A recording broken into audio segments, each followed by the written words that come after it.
바로 지금 화면에 보이고 있는 완화3입니다. 지난 시간에 분석을 했는데 요약해 보면요, 1년에서 등장하는 산세가 단순히 시적 대상이 아니고 서정적 자인 나그네와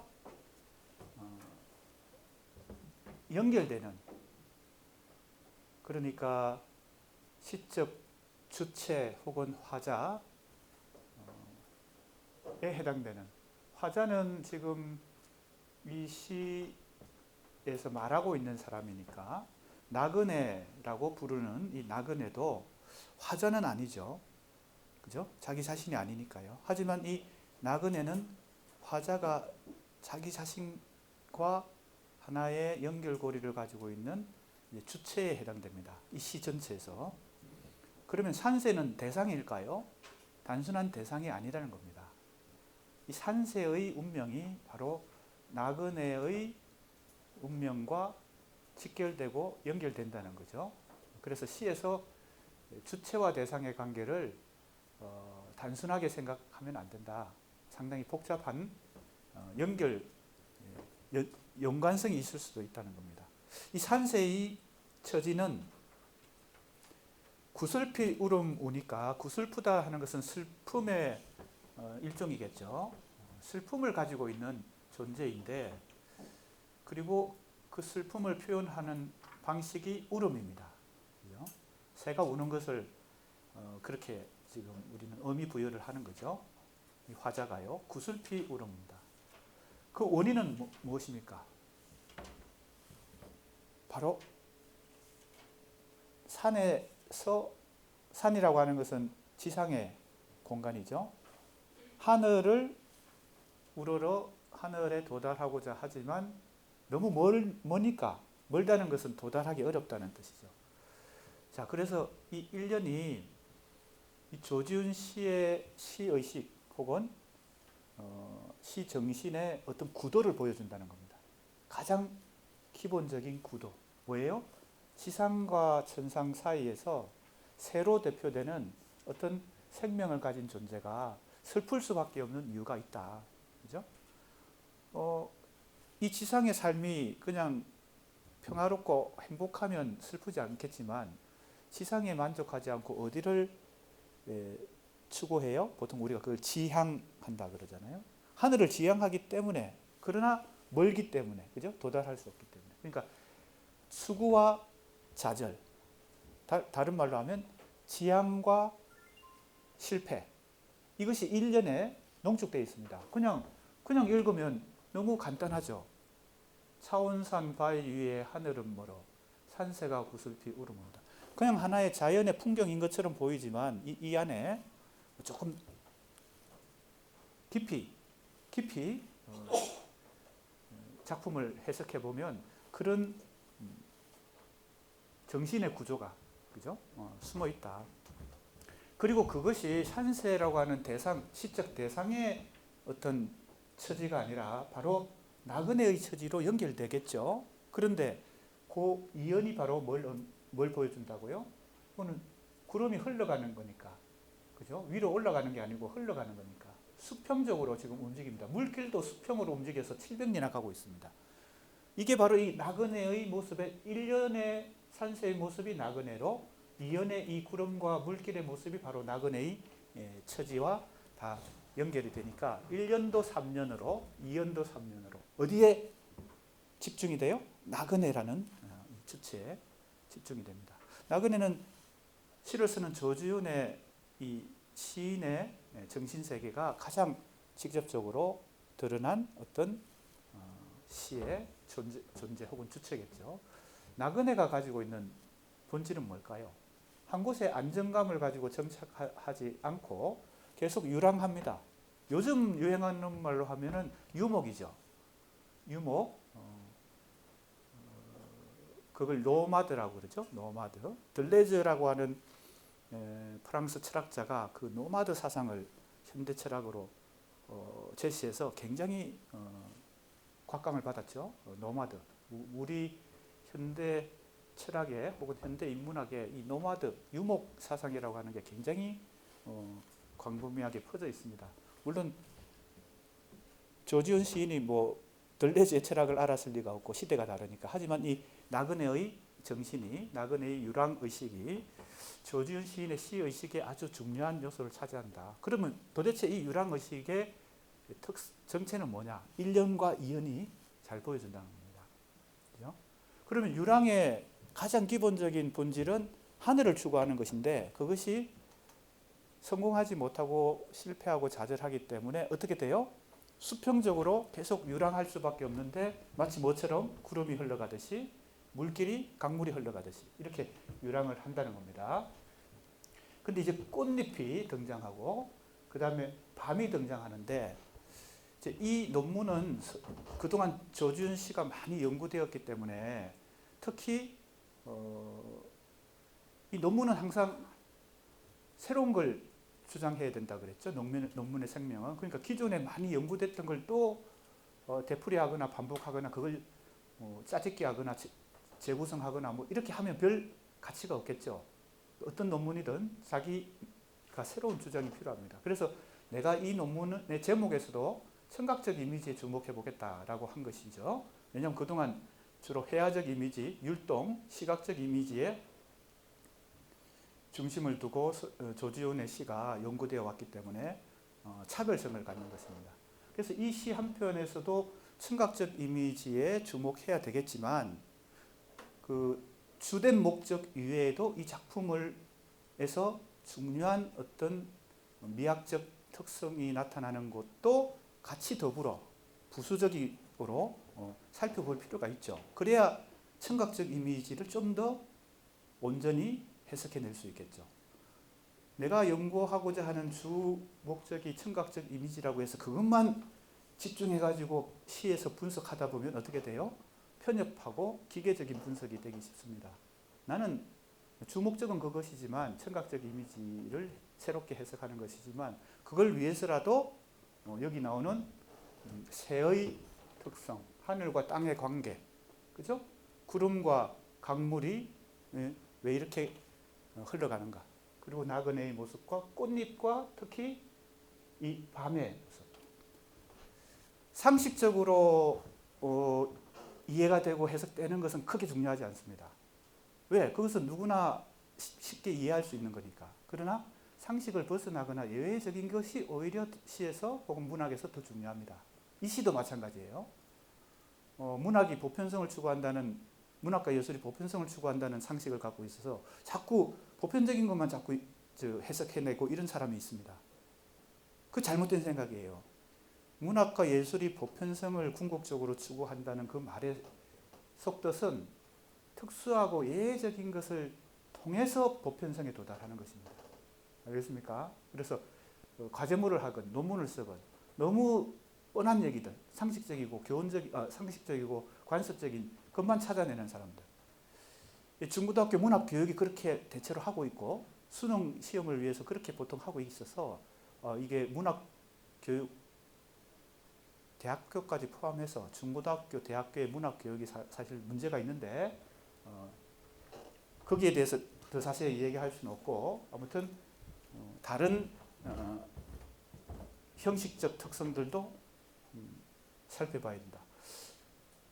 왜 형식적 특성을 먼저 얘기합니까? 지난 시간에 내가 길게 얘기했죠. 주제, 의미, 내용의 특성을 찾는 과정에서 형식을 잘 분석해야 조금 더 정확하게 그 내용에 도달할 수 있다. 의미에 도달할 수 있다. 그렇습니다. 자, 그러면 이 나그네의 모습과 꽃잎과 밤의 모습, 마지막 연입니다. 왜 밤이 예외적이라고 봤을까요? 지난 시간에 살짝 얘기했습니다. 보통 밤은 암담하다, 어둡다 해서 아침과 대비되는 그런 상식적인 우리 해석을 합니다. 그죠?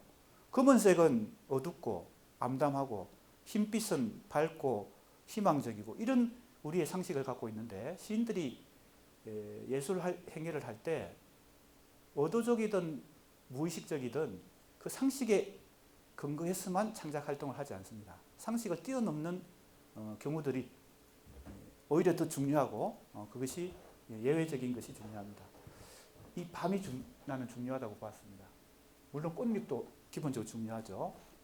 꽃잎은 조지훈 시에서 곳곳에 등장하는데 낙화라는 유명한 시가 있죠. 우리가 조금 지나면 이 낙화도 공부하게 될 텐데요. 꽃이 떨어지는 장면을 꽃이 지기로서니 바람을 탓하랴 이렇게 유명한 구절이 있죠. 그래서 정치인들이 그걸 막 패러디해가지고 뭐 이걸 이제 잘 낭송하기도 했습니다. 아무튼 그것도 마찬가지로 거기도 마찬가지로 꽃이 계속 많이 등장하기 때문에 중요한 상징이고 밤도 중요한 상징인데 밤은 좀 예외적입니다. 우리의 상식을 뛰어넘는 것 같습니다. 왜? 이 밤 자면 꽃이 진다 그랬으니까요. 보통 아침에 개화하고 밤이 되면 진다고 보통 우리는 생각하잖아요. 밤과 꽃이 지는 것 그리고 아침과 꽃이 피는 것 보통 우리의 상식은 그러한데 그것이 역전되어 있습니다. 그죠? 이 밤을 지내고 혹은 이 밤을 자고 나서 이 나그네는 아마 이 표현을 미루어 보면 밤을 지새면서 혹은 밤에 자든 혹은 밤에 계속 걸어가든 아무튼 저 마을을 향해 걸어가는 것 같은데 꽃이 진다고 그랬습니다. 아침이 되면 꽃이 진다. 이상하죠? 이 밤의 의미가 뭔가도 생각해보고 꽃도 생각해보고 그 다음에 다정하고 한 많다고 하는 것이 병이다. 이것은 이제 전통 서정시에서 이 한도 많이 등장하고 정도 많이 등장하죠. 이 서정시의 기본적인 특성이 감정을 표현하는 거잖아요. 서정할 때 서자는 표현한다는 뜻입니다. 서술한다. 그죠? 표출한다. 정할 때 이 정이 바로 감정이죠. 그래서 서정시라고 할 때 서사시는 사자가 들어가죠. 일사자가 들어갑니다. 이건 이야기라는 뜻입니다. 서사, 이야기를 말한다. 서사, 극시가 있죠. 서정시, 서사시, 극시. 서정할 때 정자거든요. 그래서 이 정이 많다. 그리고 한도 많다. 한국의 전통 서정시에는 이 한의 정서가 상당히 뿌리 깊게 작용합니다. 그런데 이 부분에 내가 주목했죠. 그래서 나그네가 걸어가는 모습이, 그죠? 유랑하는 모습이 이 두 가지로 분열되어서 나타난다고 나는 봤습니다. 이걸 그냥 하나의 모습이다 이렇게 그냥 읽고 그냥 쑥 지나갈 수도 있겠지만 항상 뜯어봐야 됩니다. 그죠? 계속 그 깊이 심층적으로 생각해봐요. 한 구절 한 구절 혹은 단어 하나, 심표 하나까지 어찌 보면 이 물음표, 말줄임표 안에 뭐가 생략됐을까 이런 것도 뜯어봐야 돼요. 고요하다는 것과 흔들린다는 것은 내가 볼 때는 서로 대비되는 어떤 모습이다. 이 나그네의 현재적 모습이겠죠. 원인은 일년에 나타났습니다. 산새처럼, 그죠? 하늘을 추구하지만 좌절되기 때문에 이유는 그래서 현재 나그네 신세가 된 이 시적 주체의 모습이 바로 뭐예요? 끝없이 수평적으로 이동할 수밖에 없는데 이것은 그 주체의 현재적 모습을 보여준다. 그런데 내가 볼 때는 이 두 가지 이 모습이 서로 다르다는 겁니다. 그게 공존한다는 겁니다. 하나는 고요하다. 하나는 흔들린다. 자, 그래서 이걸 분석을 지금 지난 시간에 이어서 계속 했기 때문에 요 구절들을 보면 이제 이 교재가 있는 사람들은 이 서술된 부분을 보면 내가 지금 말로 설명한 것들을 좀 더 체계적으로 논리적으로 분석을 하고 있습니다. 뭐 이제 말로는 압축해서 요약만 했죠. 그런데 이제 이 문장들을 통해서 논리적으로 좀 더 설명을 하고 있습니다. 자, 이 부분 좀 볼까요? 완화삼이라는 이 제목 자체는 한자어기 때문에 완자가 보통 이제 완상한다, 감상한다는 뜻이죠. 혹은 즐긴다. 화자가 꽃화자죠. 삼자가 적삼입니다. 꽃무늬 적삼을 즐긴다. 이제 번역하면 그렇습니다. 제목이 조금 어렵기 때문에 이걸 풀이하면 그렇다는 겁니다. 자, 그래서 여기에 나오는 꽃잎의 의미. 꽃잎은 여기 이제 이렇게 나는 해석했습니다. 생명이 잠재력을 유감없이 발휘하는 순간이다. 절정의 순간입니다. 꽃이 핀다는 것은요, 꽃은 생명의 상징이고요. 꽃이 지는 것은 죽음이겠죠. 꽃이 피는 것은 생명이 발현되는 것입니다. 그런데 꽃이 피는 것은 오래 가지 못하고 다시 지고 말죠. 그러니까 그것이 생명체의 운명인데, 그것을 지금 그래서 절정이자 최후다라고 해석을 해봤습니다. 왜? 저녁 노을의 꽃잎의 모습을 지금 보여줍니다. 그런데 화자는 왜 이 밤 자면 저 마을의 꽃은 지리라고 예감하는 것일까? 밤 동안에는 꽃잎이 피어 있는 상태가 유지되고 아침에 진다면 도대체 이 밤이 가지고 있는 상징성은 무엇일까 하는 겁니다. 아까도 얘기했지만 우리의 상식을 조금 벗어나는 것입니다. 우리가 시를 너무 상식적이고 간섭적으로 읽는 습관이 익숙하기 때문에 일제강점기에 시인들이 쓴 시에 나오는 밤, 이거는 거의 일제강점기에 암담한 시대 현실이라고 그냥 때려 맞춥니다. 그렇게 하면은 바로 시를 너무 기계적으로 도식적으로 읽게 됩니다. 관습적으로 읽게 됩니다. 그래서 아마 지난 학기에 현대문학사 강의를 들은 학생들은 한용운 시에 나오는 밤도 그런 의미가 아니다. 물론 내가 해석하는 게 꼭 정답은 아닐 수 있습니다. 여러 가지 해석의 가능성들을 가지고 있기 때문에요. 그런데 자기 나름대로 어떤 해석을 할 때 상식에 따르지 않고, 그리고 통념에 따르지 않고 새로운 해석을 해볼 필요가 있고, 그러나 새롭다고 해서 다 좋은 것은 아니죠. 설득력이 있어야 되겠죠.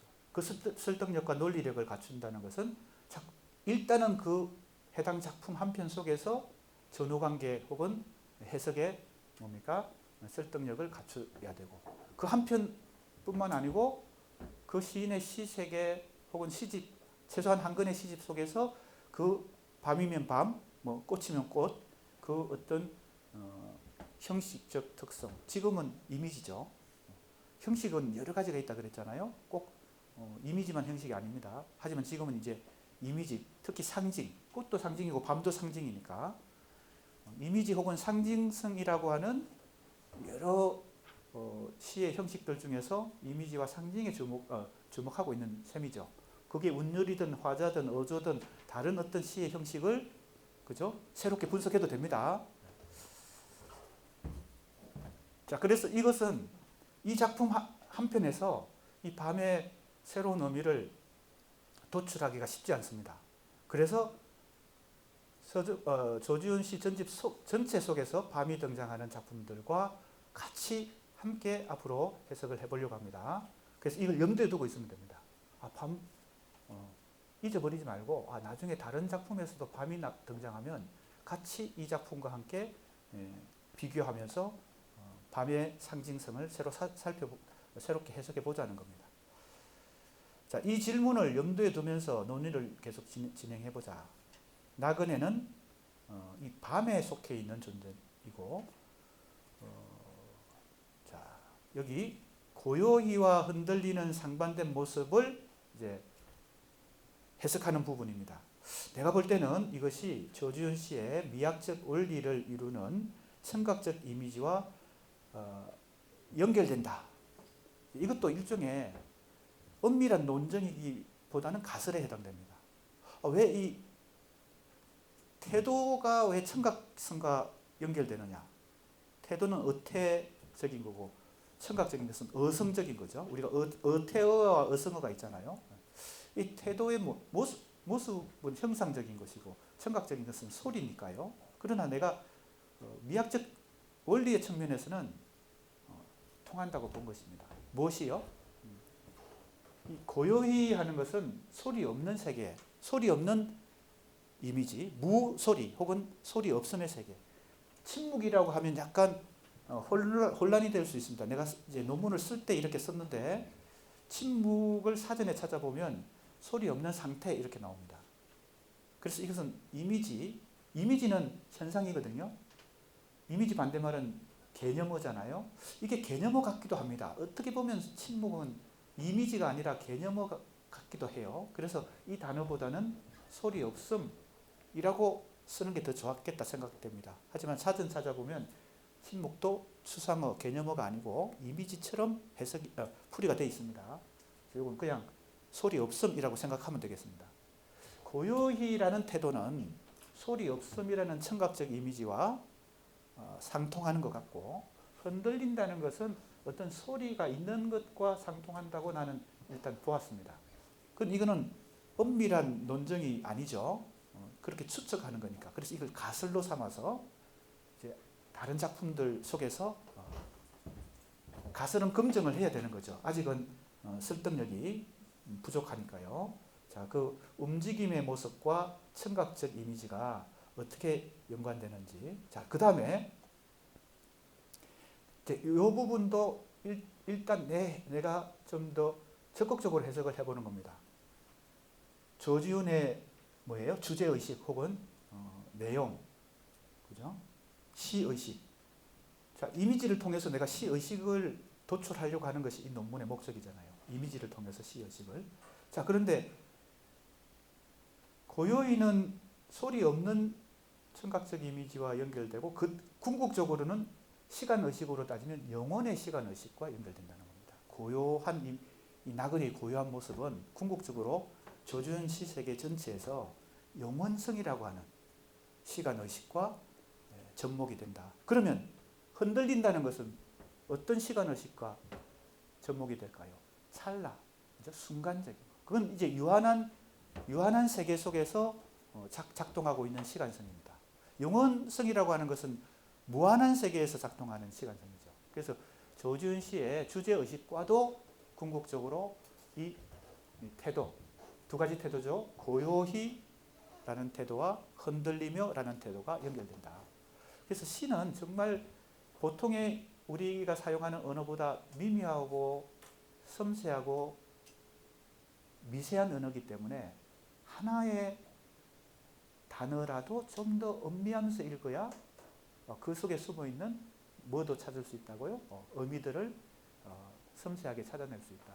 지금 내가 물론 이건 가설이지만 아직 엄격하게 논증하지는 못했지만 이 시 한 편에서는 이렇게 연결을 시켜보는 거죠. 그죠? 이거는 태도인데, 고요히와 뭐예요? 흔들리며라고 하는 것은 나그네의 현재의 모습인데, 그것을 청각적 이미지로서는 소리 없는 세계와 소리 있는 세계, 그 다음에 궁극적인 주제의식으로는 영원성의 시간과 찰나적 시간이라고 하는, 이거는 현실적 시간이고, 이건 유한한 현실적 시간이고, 이건 무한성의 시간이죠. 그렇게 시간의식과도 연결을 해보는 겁니다. 자, 그래서 조금 가감한 해석인데 이것은요. 그래서 가설이라고 나는 생각합니다. 자, 이제 이것을 3장부터 완화삼이라고 하는 작품 한 편을 왜 먼저 분석하고 그 다음에 본론에 해당되는 조지훈 씨의 청각적 이미지를 세 가지 유형으로 나누었잖아요. 첫 번째는 자연의 소리, 두 번째는 악기 소리, 세 번째는 소리 없음. 그죠? 침묵이라고 여기서는 표현되어 있지만 소리 없음. 소리 없는 것도 사실은 청각성입니다. 아무 소리 없는 거. 이것도 청각적인 거죠. 그래서 그 세 가지 유형으로 나눠서 이제 하나씩 살펴보려고 하는데, 왜 청각적 이미지를 살피기 전에, 유형별로 살피기 전에 이 완화삼이라고 하는 작품을 대표시라고 생각하고 살펴봤느냐. 조지훈 시 세계가 이 한 편의 시에 농축되어 있다. 이런 생각을 해봤기 때문에 내가 지금 연구하려고 하는 이 주제와 주제에 비추어서 아주 농축되어 있다. 그리고 나그네라고 하는 이 주체의 모습 속에 산세와, 그죠? 강물과 구름과 나중에는 나그네의 고요히 흔들리는 이 모습까지 농축되어 있다고 보고, 거기서 일종의 가설을 먼저 채택했습니다. 그 가설 하에서 이제 하나씩 청각적 이미지가 유형화된, 첫 번째는 자연의 소리입니다. 교재는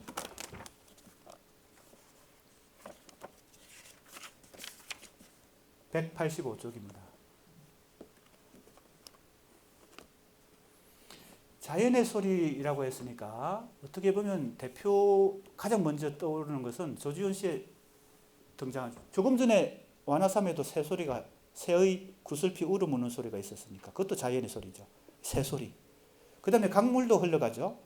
그러니까 물소리, 새소리가 우리가 생각하는 서정시에서 대표적인 자연의 소리입니다. 근데 물소리와 새소리는 좀 다르죠.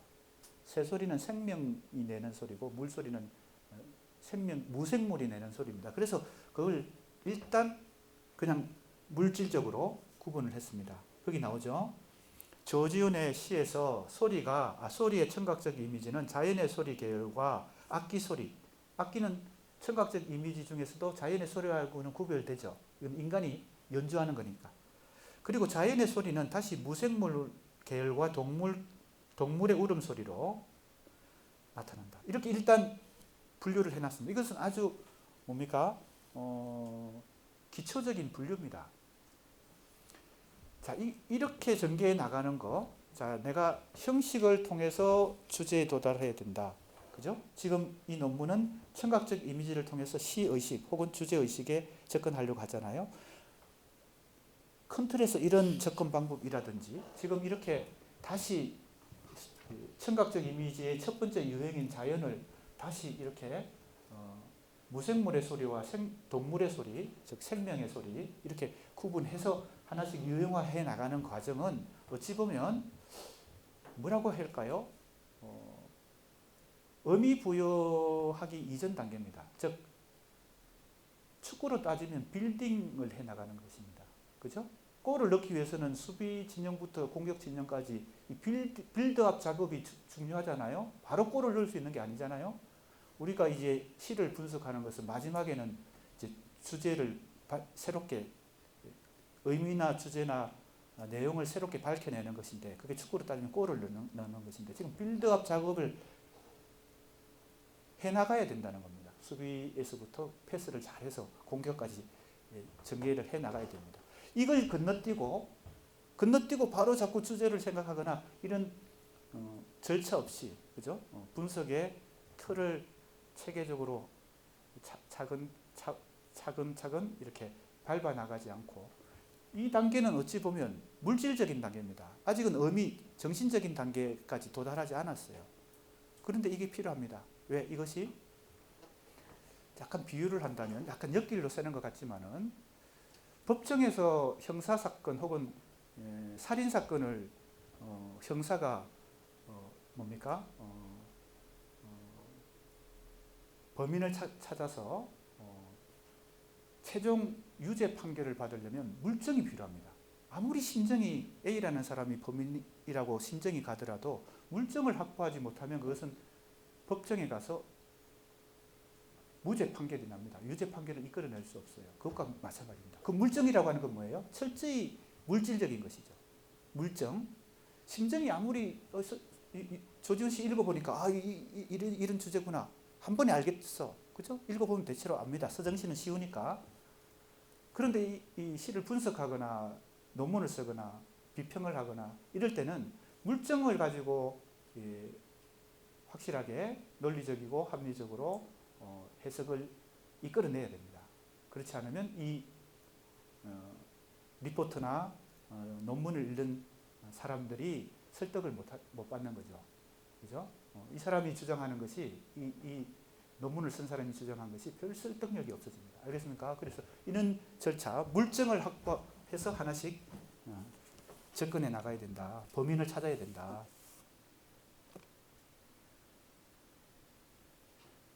자, 그러면 풀밭에서라는 작품부터 조금 크게 중요하지 않은 작품은 간단히 빨리 넘어가겠습니다. 여기서는 바람 소리가 등장합니다. 그래서 우선은 자연의 소리 중에서도 무생물의 소리죠. 자, 바람이 부는 벌판을 간다. 바람은 소리조차 지르지 않는다. 바람이 웃는다. 의심할 수 없는 나의 영혼이 나적히 바람이 되어 흐르는 소리 이랬습니다. 자, 바람에 내가 호응해서 주체인 화자인 내가 호응해서 무엇이 나의 영혼이 호응해서 또 소리를 일으키죠. 마지막에 바람이 되어 흐르는 소리 그랬습니다. 그래서 청각적 이미지가 이 작품에서도 바람은 청각적 이미지가 없다고도 볼 수 있지만 여기는 분명히 바람이 되어 흐르는 소리라고 해서 소리를 그저 부각시키고 있고요. 처음에는 바람은 소리조차 지니지 않는다 그랬습니다. 그런데 그 다음 문장에서는 바람이 되어 흐르는 소리라고 했으니까 소리 없는 듯한 바람이 나중에는 나의 영혼에 바람이 되어서 소리를 일으킨다는 겁니다. 자, 그래서 이 작품은 간단한 작품이지만 이 바람의 움직임, 동작성이 소리까지도 동반하는 혹은 소리 없는 바람이 소리를 만들어내는 과정을 보여주는 작품입니다. 그래서 이 논문의 주제인 청각적 이미지에 부합하는 작품이다. 이렇게 볼 수 있고요. 그 다음 작품은 파초우입니다. 파초잎에 떨어지는 빗방울 이런 뜻입니다. 그죠? 파초잎에 떨어지는 빗방울. 간단히 읽어보겠습니다. 외로이 흘러간 한 송이 구름 이 밤을 어디에서 시리라던고 1년입니다. 자, 벌써 이 파초라는 작품하고 우리가 처음 분석한 작품 완화삼하고 공통분모가 벌써 눈에 띄죠. 그죠? 어떤 이미지들이 공통분모가 있습니다. 자, 어떤 이미지예요? 첫 번째 구름, 두 번째 밤. 1년만 해서 벌써 두 개의 공통분모가 등장했습니다. 그래서 한 편의 시에서 아까 내가 그랬죠. 밤의 의미를 잘 새롭게 해석하려고 하는데 뭔가 이 한 편가 좀 부족하다 할 때는 다른 작품들과 같이 살펴보면 됩니다. 이 작품에도 벌써 밤이 등장했죠. 그리고 구름도 흘러갑니다. 구름도 흘러가고 강물도 700리 흘러가는 것이 바로 완화섬의 이연이었잖아요. 이 작품에도 구름이 흘러갑니다. 그리고 외롭다 그랬어요. 그죠? 산새가 구슬피 울어무는 것이나 구름이 외로운 것이나 그죠? 상당히 유사합니다. 그리고 구름이 흘러가는데 어느 시간대에 흘러갑니까? 밤에 계속 흘러간다고 얘기합니다. 그죠? 이 밤을 어디에서 시리라던고 나그네 의식이 역시 또 나타났어요. 자, 그래서 완화섬과 상당히 유사한 시상이 등장합니다. 이연을 보면요. 성긴 빗방울. 성기다 하는 것은 좀 촘촘하지 못하고 덩성덩성하다는 뜻이죠. 하늘의 별이 성기다. 그죠?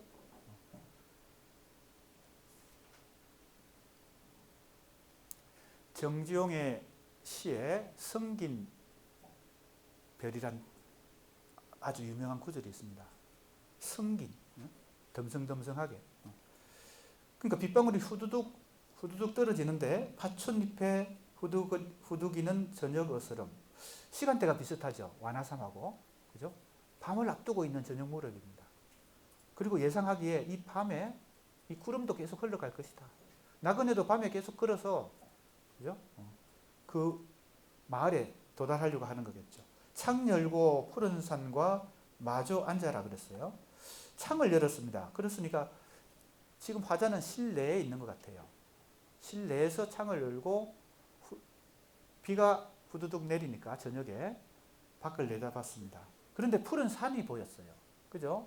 자, 이 푸른 산이라고 하는 것도 어떤 상징성을 갖고 있는 이미지인지 앞으로 살펴볼 필요가 있습니다. 들어도 싫지 않는 물소리. 여기서 물소리가 등장하죠.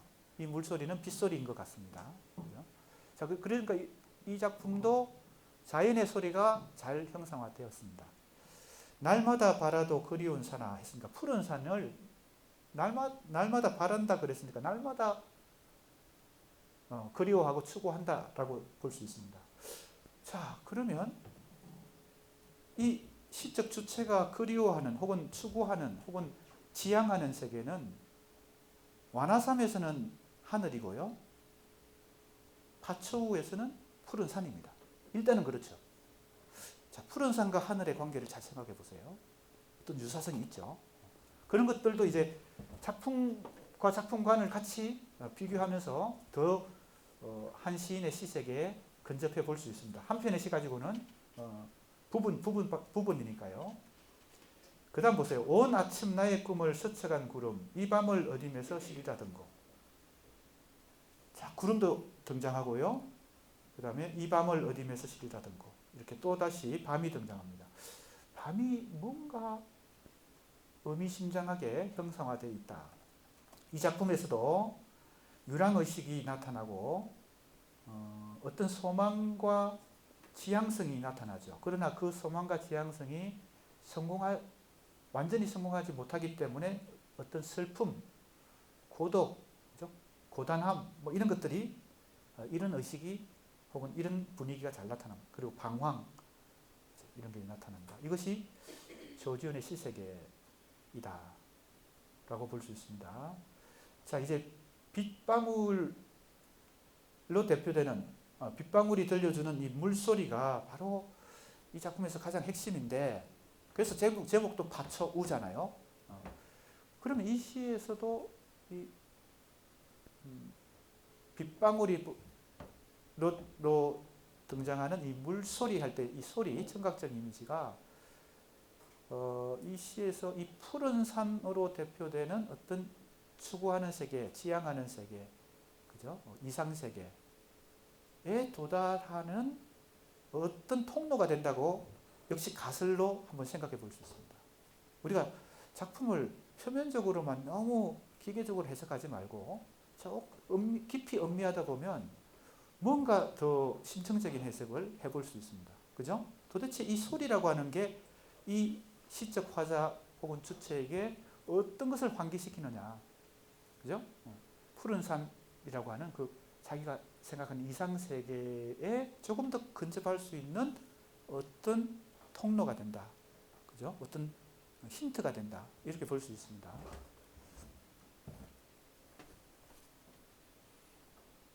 자, 이제 그 다음 작품으로 또 넘어갑니다.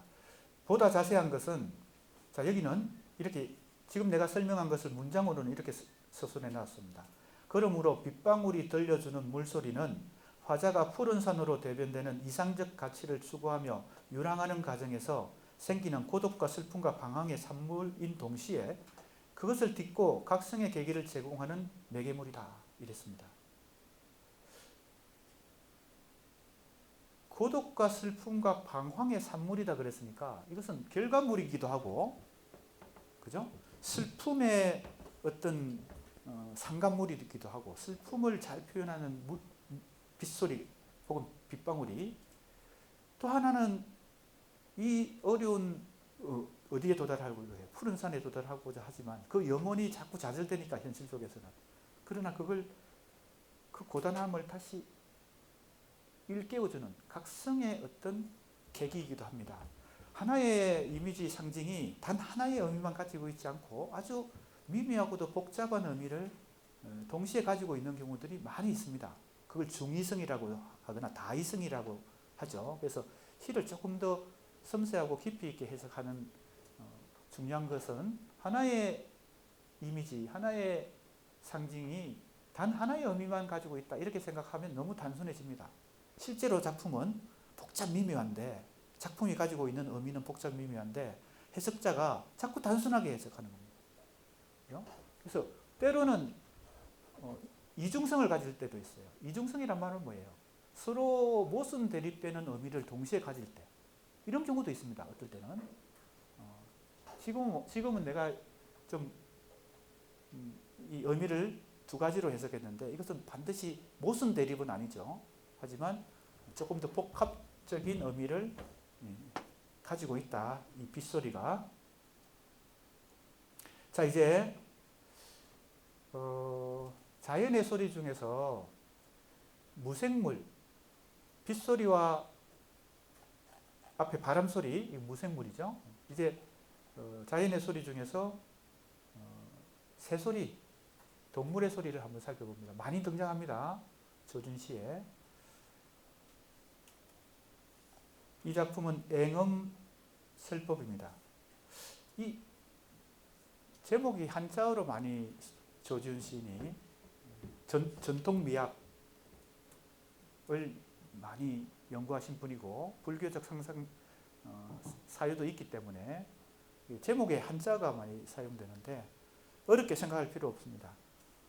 앵자가 뭐예요? 여기 나오듯이 꾀꼬리입니다. 여기 꾀꼬리라고 작품이 나오잖아요. 그죠? 꾀꼬리 소리가 마치 스님의 설법처럼 들리는 것입니다. 그런 뜻입니다. 앵음설법. 꾀꼬리 소리가 스님의 설법처럼 들린다. 그래서 불교적 색채가 좀 강한 작품이죠. 이미 설법이라고 하는 이 제목 자체가 불교적 색채를 갖고 있습니다. 벽에 기대 한나절 조울다 깨면 여러 제친 창으로 흰구름 바라기가 무척 좋아라. 이랬습니다.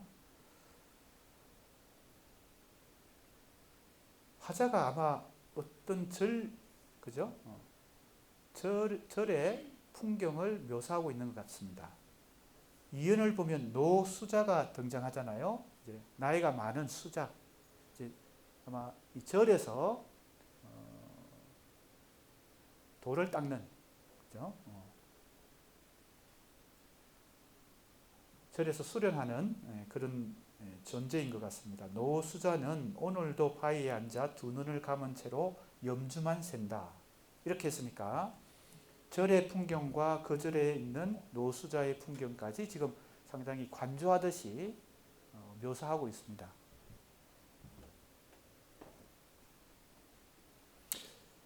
여기서 역시 구름이 등장한다는 거 한번 살펴볼 필요가 있고요. 공통분모를 한번 찾아보는 겁니다. 그 다음에 스스로 정멸하는 우주 가운데, 자 이렇게 했어요. 스스로 정멸한다. 우주가 상당히 이것은 이미지라기보다는 개념에 가까운데 정멸한다. 이게 불교적인 용어이기도 하죠. 그러나 정멸한다. 좀 상당히 무거운 한자인데 이 추상적이고 관념적인 걸 통해서 뭘 얘기하고자 했을까? 스스로 정멸하는 우주 가운데 먼지 앉은 경이야 펴기 싫어라. 자, 스님이나 이 수자들이 불경을 읽고 돌을 닦는데 부처의 이 원리를 깨닫는데 이 뭡니까? 경전을 펼기 싫다는 겁니다. 지금 이 상황에서. 왜? 스스로 정멸하는 우주. 지금 이 절풍경이 그렇다는 거죠.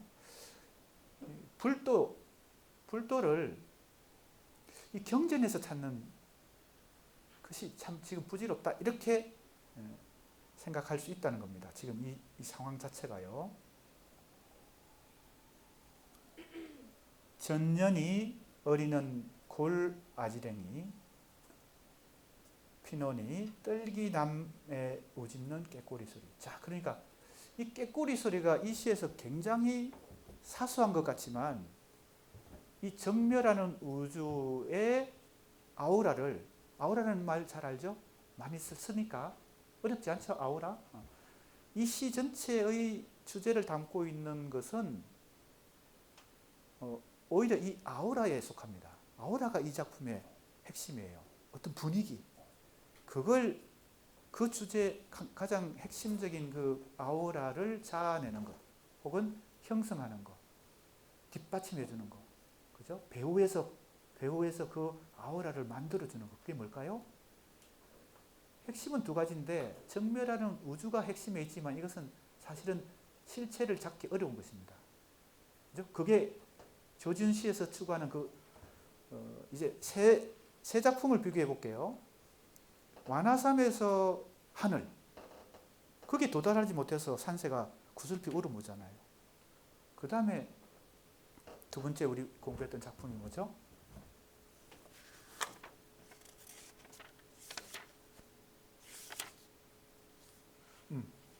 파초우. 그죠? 파초우에서 푸른 산. 자, 궁극적으로 도달하고자 지향하는 혹은 이상세계 같은 겁니다. 조준 시인이 추구한다고 해도 되고 조준 시의 화자가 추구한다고 해도 되는데, 자, 첫 번째는 하늘, 두 번째는 푸른 산. 자, 세 번째는 뭐예요? 정멸하는 우주예요. 그것은 하늘이든 푸른 산이든 그것은 실제로 현실에 존재하는 어떤 사물이나 대상은 아닌 것 같아요. 사랑하는 사람, 그건 실체가 있죠. 애인 존재. 그러니까 이 푸른 산도 실제 푸른 산은 어디나 푸른 산은 있는데 이 시인이 찾는 푸른 산은 그런 현실적 대상으로서의 푸른 산이 아닌 것 같아요. 하늘도 마찬가지고 여기 나오는 정멸하는 우주도 마찬가지예요. 어떤 무한한 세계이고 궁극적인 세계이고 본질적인 세계, 약간 형이상학적이죠.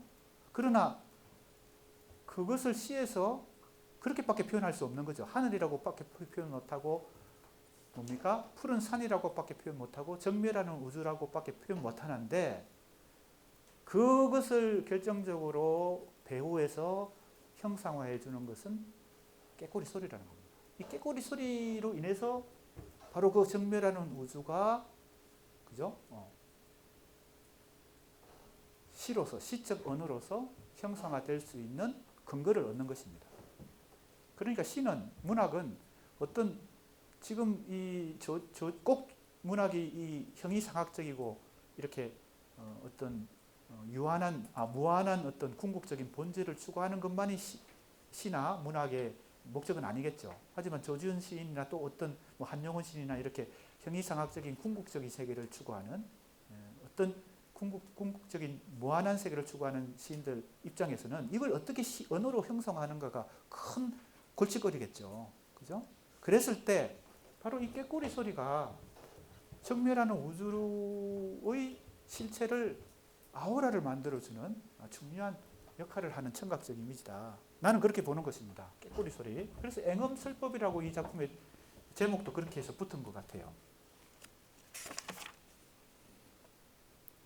이 고란 깨꼬리 고운 사투린 범패소리처럼 낭낭하거나 이랬어요. 범패는 불교 절에서 사용하는 일종의 악기입니다. 절에도 불교 음악이 있잖아요. 불교 음악을 연주할 때 여러 가지 이제 악기들이 있는데 전통 악기들이 있는데 그 중에서 특히 이건 이제 불교 절에서 사용하는 어떤 음악에서 사용하는 악기입니다. 그러니까 깨꼬리 소리가 마치 범패 소리처럼 낭낭하게 들리는 겁니다. 그죠? 실제로 지금 범패라는 악기를 지금 켜고 있는 건 아닌데 깨꼬리 소리가 마치 범패 소리처럼 들린다는 얘기입니다. 벽에 기대 한나절 졸다 깨면 지나가는 바람결에 속이 피는 고목이 무척 좋아라. 이렇게 하고 이 작품이 끝납니다. 전문이니까요. 요 끝에 작품 전체를 인용했으면 전문, 일부분만 인용했으면 부분, 이렇게 표시하니까 잘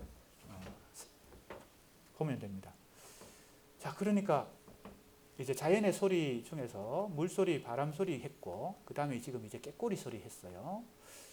자, 이 소리들이 뭔가 그 자체로서 어떤 상징성을 갖기도 하겠지만, 궁극적인 어떤 주제의식을 배후에서 뒷받침해주는 아우라를 만들어주는 어떤 중요한 효과를 만들어주기도 한다.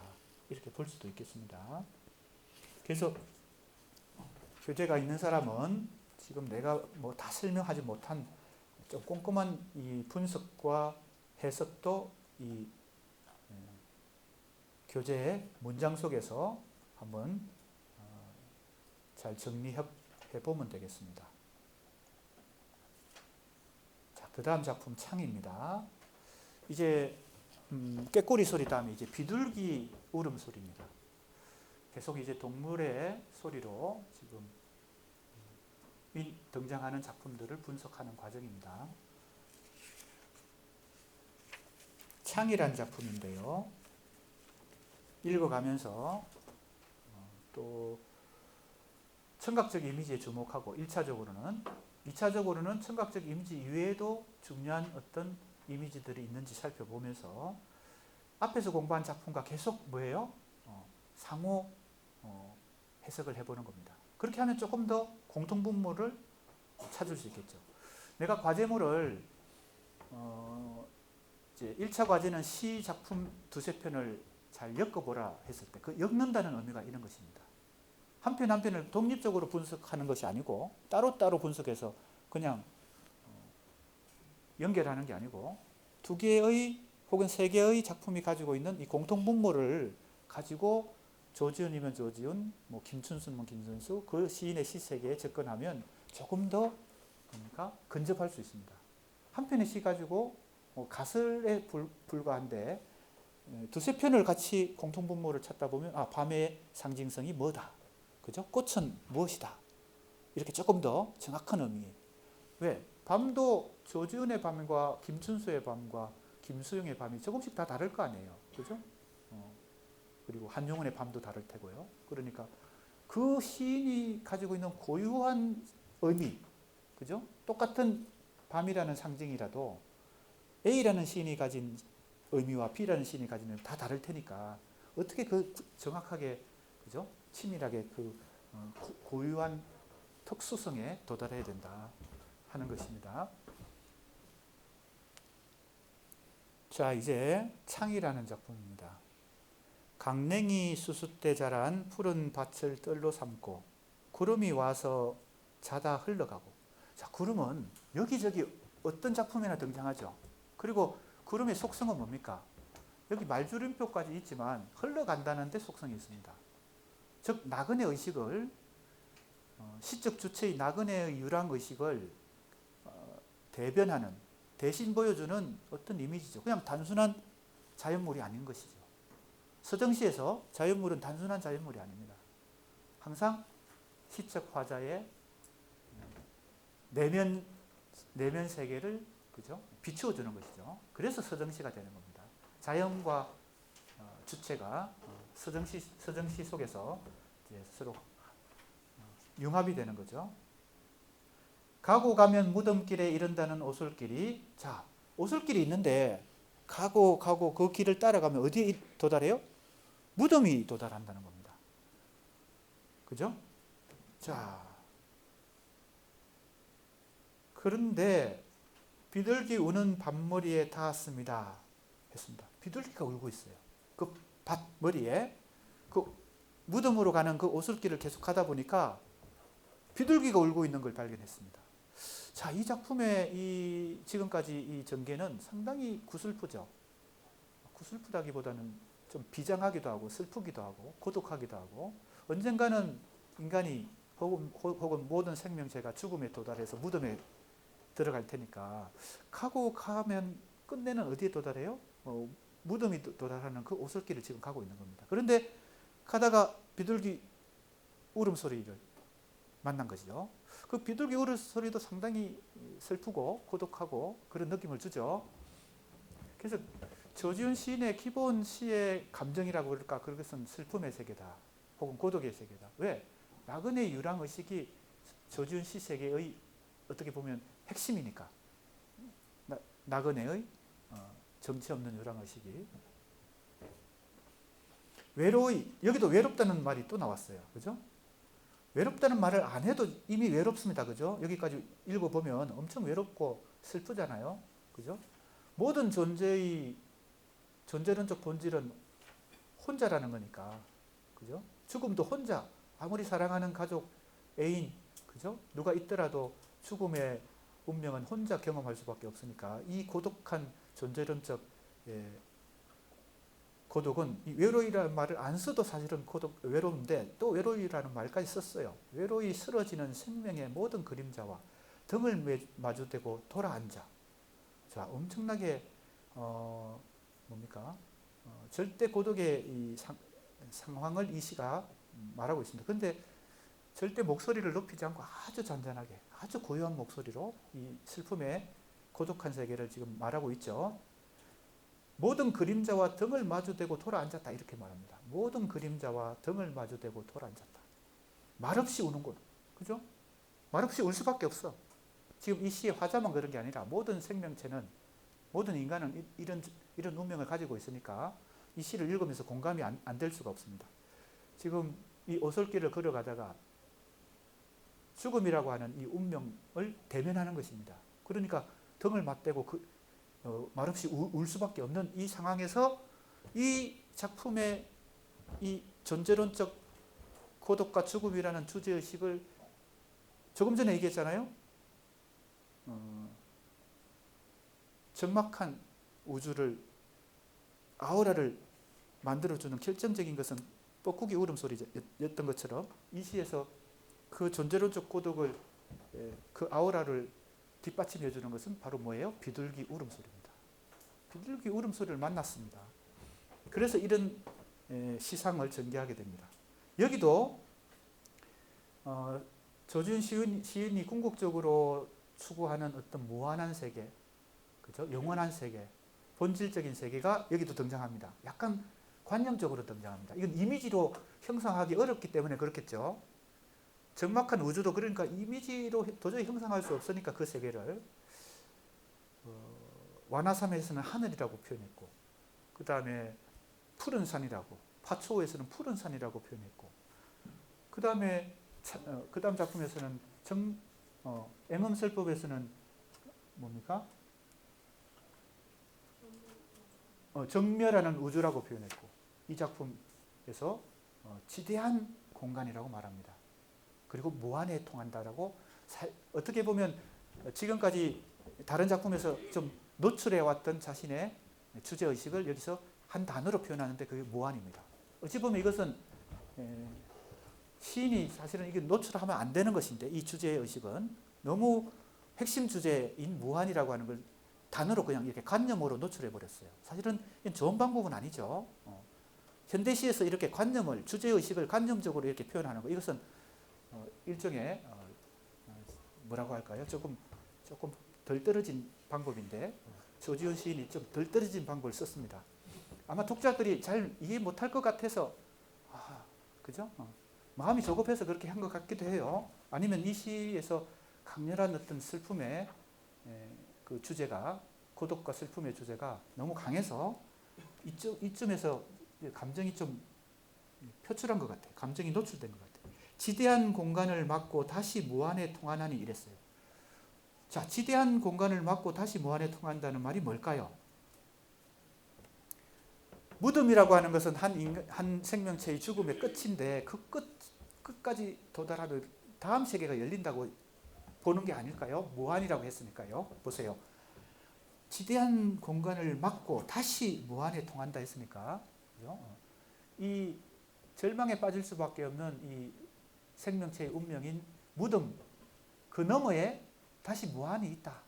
이런 사유가, 이런 어떤 시의식이 여기서 이런 표현을 만들어냈다, 이렇게 봅니다. 나 여기 기대어 깊은 밤 빛나는 별이나 이른 아침 떨리는 꽃잎과 얘기하여라, 이렇게 하고 끝납니다. 자, 그러니까 여기도 중요한 상징성으로 밤이 등장합니다. 밤에 뭐가 일어나요? 밤에 별이 빛나죠. 그리고 그 밤에 빛나는 별이 바로 이것을 가능케 해주는, 지대한 공간을 막고 다시 무한해. 지대한 공간을 막는다는 것은 무덤에 사로잡힌다, 무덤에 갇힌다는 뜻인 것 같고, 그러나 그 무덤에서 끝나지 않고 다시 영원한 세계로, 무한한 세계로 통할 수 있다는 것이 가능한 것은 바로 이 별인데, 밤과 별의 관계를 잘 생각해 보세요. 그래서 밤이라고 하는 게 밤 동안 꽃이 피어 있다가 아침이 되면 꽃이 진다는 의미가 뭔가, 그게 그냥 실수로 말한 것인가? 그렇지 않다는 겁니다. 조지훈 씨의 밤이 등장하는 작품들을 보면 밤은 오히려 절망의 세계가 아니라 절망에서 희망으로 역전되는 어떤 가능성을 갖고 있는 시간이다, 밤에. 그래서 밤에 꽃이 피어 있다는 거예요. 아침이 되면 진다는 겁니다.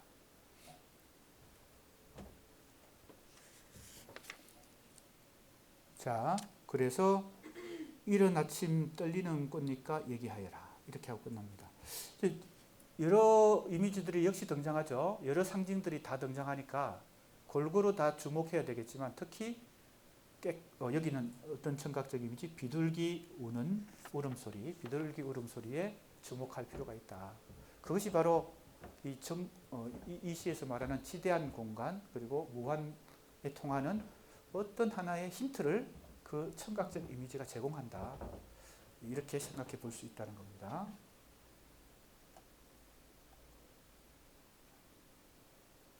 여기 뭐 아까도 얘기했지만 작품에 대한 꼼꼼한, 그리고 조금 더 체계적인 분석과 해석이 이 문장 속에, 교재의 문장 속에 서술되어 있습니다. 그래서 수업 시간에 이렇게 요약해서 내가 그 중에서 중요한 것만 이렇게 말로 설명하는 거니까 교재를 읽으면서 조금 체계적으로 정리하는 이해하는 것도 필요하고 1차 과제 때 우리 학생들이 이러한 뭡니까 시 분석과 해석을 시도해야 되니까 그걸 위해서라도 잘 복습을 하기 바랍니다. 그리고 지금 1차 과제 마감일이 대체로 어느 정도는 제시되어 있습니다. 강의 계획서를 참고하면 됩니다. 아직 공지사항에 구체적인 1차 과제 공지는 아직 안 나왔지만 학기 초니까 그러나 염두에 두고 지금 우리가 1차 과제 대상이 어떤 시인이라 그런 걸 이미 제시되어 있죠. 조지훈 이후에 또 누가 있다. 이렇게 김춘수도 있고 뭐 있으니까 지금부터 작품을 계속 읽으면서 뭔가를 나름대로 새로운 해석을 찾아낼 수 있도록 노력해야 될 것 같습니다. 대체로 지금까지 읽어본 작품들에서 공통분모들이 많이 포착되어 있습니다. 가장 대표적인 것은 조지훈 씨의 대표적인 시의식은 나그네 의식이다. 이렇게 볼 수 있고요. 그 나그네가 추구하는 1차적이고 그러니까 1차적이라는 것은 가장 기본적이고 우선적이고 본질적인 것은 하늘, 푸른 산, 그렇죠? 정멸하는 우주 등으로 혹은 여기 이 작품 마지막 오늘 4편을 주로 공부했는데 무한과 통한다 할 때 그 무한으로 대표되는 어떤 영원한 세계 그것은 지상의 세계가 아니라 어떤 이상 세계인 것 같아요. 그래서 존재론적 혹은 형이상학적인 어떤 주제의식을 갖고 있는 조지훈 시인 입장에서 그 세계를 언어로 표현해야 되는 것이 시인이니까 참 딜레마가 있을 것 같아요. 그것은 말로 표현하기 어려운 어떤 세계니까요. 그 무한의 세계는. 그래서 조금 전에 내가 얘기했듯이 무한이라는 단어가 그냥 직접 노출된 것은 그건 관념, 추상인데 상당히 현대 시인으로서는 그건 조금 마이너스다. 그러나 그렇게 표현할 수밖에 없었던 어떤 이유가 있었겠지만 다른 시에 보면 그래도 푸른 산 뭐 이렇게 한다든지 하늘이라든지 그것도 사실은 좀 더 부족했겠죠. 그러면 그걸 어떻게 형상화하느냐?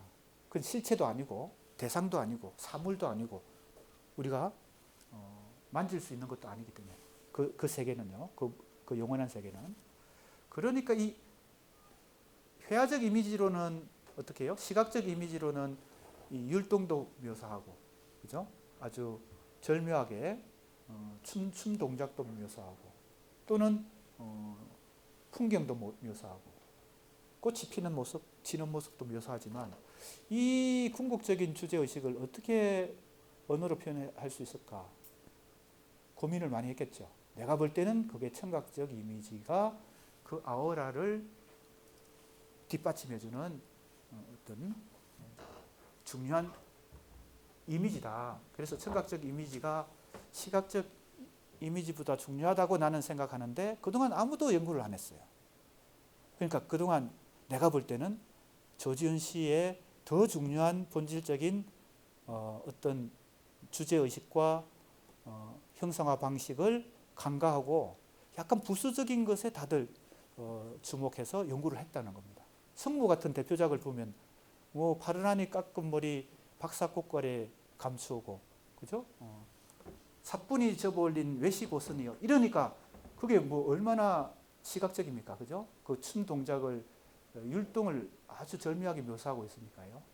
그러니 다들 그냥 회화적 상상력, 시각적 이미지에만 몰두해서 연구를 해온 것입니다.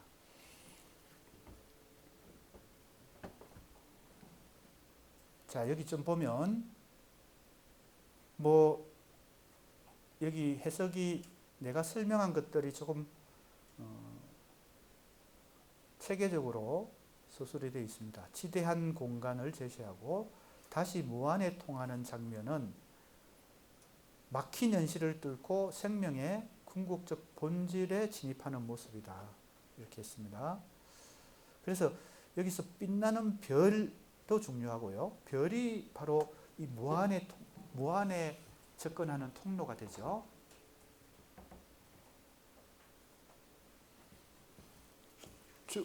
나는 지금 아주 일관되게 한 편의 시에서의 형식을 조지훈 시 전집 전체의 다른 시들과 계속 연관해서 살펴보고 있습니다. 이런 방식을 나는 내 나름대로 구조적 연구라고 했는데 이제 현대문학사 수업 시간에 이걸 여러 번 강조했어요. 예를 들면 조지훈 시 전집이 있습니다. 거기에 이제 9권으로 되어 있는데 그 중에 1권이 조지훈 시 전집, 한 권으로 조지훈 시인의 시가 다 묶여 있습니다. 그러니까 지금 이 한 편의 시를 읽으면서 그게 완화삼이든 파초든 창이든 그죠? 앵음설법이든 이 한 편을 읽으면서 그 한 편을 그냥 독립적으로 읽지 않고 그 시집 전체의 다른 전체와 같이 전체 속에서 이 부분을 보는 것입니다. 전체와 부분을 함께 보는 거죠. 그래서 지금 청각적 이미지도 마찬가지로 이제 자연의 소리, 악기 소리, 소리 없음 이렇게 셋으로 유형화했지만 그것도 그죠? 시집 전체 속에서 부분과 전체의 관계 속에서 그러니까 첫 번째 유형인 자연의 소리와 두 번째 유형인 악기 소리도 분리해서 생각하지 않고 같이 또 생각해보고 침묵과도 같이 생각해 본다는 겁니다. 청각적 이미지를 그것만으로 해석하지 않고 다른 어떤 시각적 이미지나 밤이든 꽃이든 이런 다른 중요한 상징들과도 연관해서 살펴봐야 전체의 의미에 도달할 수 있다. 그게 이제 구조적 연구인데 구조란 말 자체가 어떤 대상을 전체를 보면서 부분을 그죠? 연구하는 거 이게 구조적인 연구입니다. 어떤 빌딩을 놓고 구조적으로 본다는 것은 그 건물을 지탱하고 있는 어떤 시스템, 그죠? 뼈대, 그 구조를 본다는 거죠. 그러니까 부분만 보지 않는다는 겁니다. 자, 그랬을 때 지금 시간이 없기 때문에 하나만 살짝 살펴보고 그냥 끝내겠습니다. 자, 지금 별이 등장했잖아요. 이 별이 뭐와 통하는 통로라고요? 그 무한과 통하는 것이 밤의 별이라 그랬으니까. 밤이라는 이 시간과 밤은 꼭 시간만을 의미하지는 않겠죠. 밤의 그 어두운 그 상황도 밤이겠죠. 그러니까 밤이라는 이 시공간과 거기에서 빛나는 별이라고 하는 게 궁극적으로 도달하고자 하는 이 무한의 세계의 통로가 되니까 낮보다는 밤에 뭐예요? 조지훈의 이 뭡니까? 궁극적인 무한의 세계에 근접하는 것이 더 뭡니까? 가능해진다는 겁니다. 그러니까 낮보다 밤이 더 조지훈 시 세계에서는 더 의미가 있는 것이고 더 긍정적인 세계죠. 보통 우리 상식은 낮은 희망이고 밤은 절망이지만 완전히 바뀌어 있죠. 내가 이제 그래서 처음에 뭐예요? 완화삼을 공부할 때 밤의 상징이 상당히 예외적이다. 우리 이거 상식적인 관점만 갖고 이거 해석하면 실패할 수 있다. 그 해석에. 그렇게 말했던 것이 바로 이 한 4편을 같이 읽어보면서 여기에 이제 어느 정도 납득이 되는 것입니다.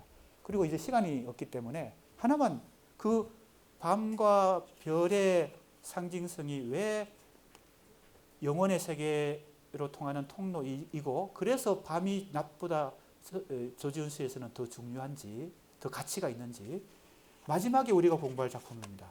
지금 아까 얘기했던 다른 사람들이 다 대표작으로 생각하는 승무 이 작품 우리 이 논문에 일부러 마지막에 해석하고 있어요. 왜? 지금까지 해석했던 다른 사람들이 해석했던 것과 완전히 다르게 해석하기 위해서 앞에서 청각적 이미지들을 새롭게 해석한 다음에 이 논문의 마지막에 승무를 제시하고 있습니다.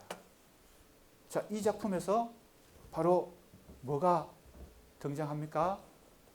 별빛이 등장하는데 이 별빛이 바로 이